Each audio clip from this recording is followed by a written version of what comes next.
Hello, Adriel, and welcome to Snapchat. Here is a quick primer for you about how to use Snapchat.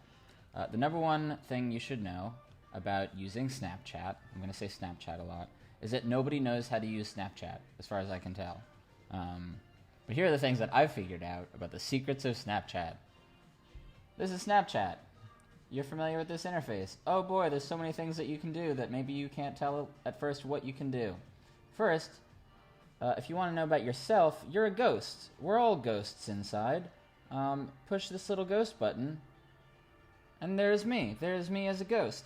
I can see all sorts of shit, like who added me recently. I can add new friends, and I can see, I think, my list of friends. Are those people I follow? Are those people who I follow and they also follow me? I don't know. Do you know? No. There's also a button up here to send something to someone. I think that sends your your weird Snapchat QR code. This little yellow thing, which you can't really make out, has lots of dots on it. That's basically a QR code, so people can scan your thing. You can also link to Twitter with like snapchat.com/ad/your username, and people can click on that to add you on Snapchat. There's also some settings. We're not going to look at those. So let's. A lot of Snapchat interface involves swiping a lot and angrily pushing buttons in the hopes that they'll do something. So okay, I just swiped out of there. And now I'm back at the main screen. This is where I would take a photo, but let's not do that. If I push this little icon here or swipe in this direction, it's going to take me to my messages. Those are like Snapchats that people have sent me. There's you. You're on there. Now I'm back at the photo screen. We'll do this one now. So let's say we're going to take a snap. Let's take a snap. I'm going to hold down the button, and I'm going to record myself talking. Here, I'm talking. I'm going to like move around because you want to get a variety of things going on. Cool. I did it. Now, let's add some text. This is my favorite part. It's usually all I do. Up here in the corner, you can add stickers. You can add text, and you can draw on yourself. You can also swipe to set up little filters, like, hey, I'm in Montreal right now. Or, look, I have fairer skin. I'm even whiter. So, let's do that one. Look how fair I am. Now, I can send it, but I'm not ready to do that yet. I can download it if I like this video and I actually want to just like have it on my phone. I can download it. Important thing to know, I'm going to silence my phone. If my phone is silenced and I send the snap will be silenced. So this is nice to silence your phone when you're editing it, but if you want sound, you have to turn the sound back on before you send it. That's what dictates whether or not your snap has sound. Great. Next step. I think you can maybe manually mute it. I actually don't know what this button is. We covered downloads. I think this adds it to your story or your memories. Not important.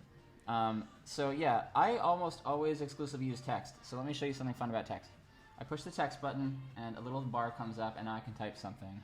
Hi, Adriel. This is important. Cool. So text formatting is super unintuitive. If I press the T other times, it changes the format and it toggles between this version with the bar on it. Let's get rid of it. There's the bar. I can move this text up and down, right? I can press T. That changes it to a left-aligned free-floating text or a center-aligned free-floating text, which doesn't super matter because once you have picked one, you can scale it with pinching. I think I'm scaling it right now. Maybe I'm not. Oh, there we go. I'm scaling it. Hi, Adriel. And I can move it around. A couple things you may not realize that I didn't realize is, let's say that you write a lot of text and it spills onto a new line. You can actually go back into the text. You have to be in text editing mode and scale it while you're editing it, and that will change. I'm not editing anymore. Okay.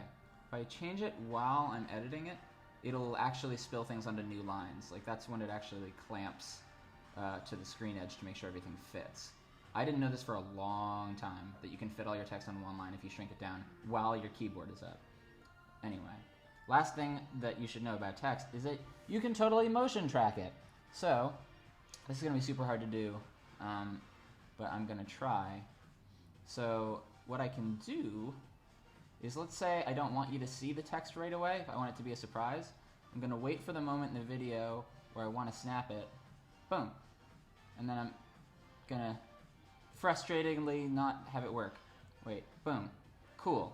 Now it's sticky. The video paused because I pressed and held on the text. I can still rotate it, align it, whatever. I'm gonna put it like up here. This probably won't work. We'll see how this goes. I'm gonna stick it over here.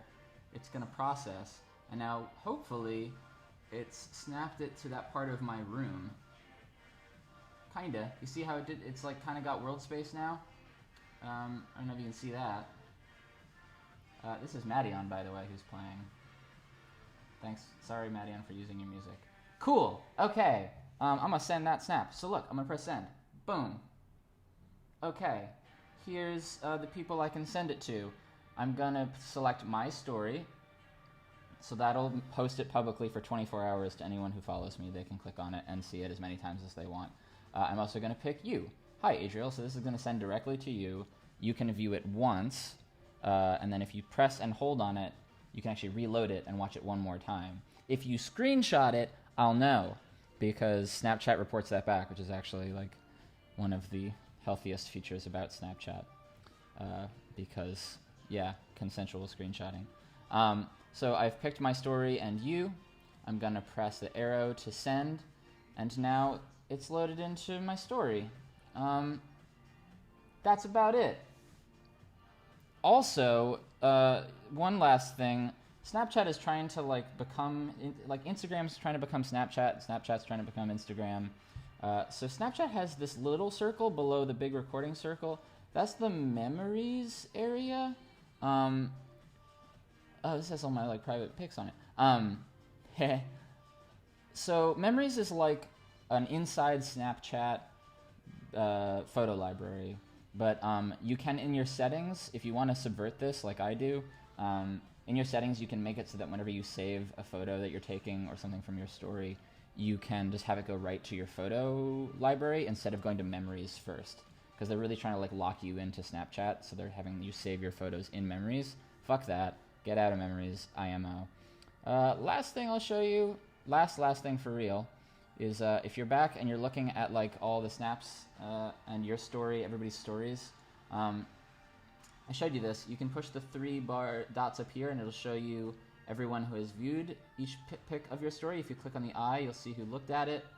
You can also download any one of your individual stories by pressing this weird quasi download looking button. And then you can also download your entire story at once, which you won't there it is. There's this same weird download icon. You can download your entire story as one video. It'll go to your phone library.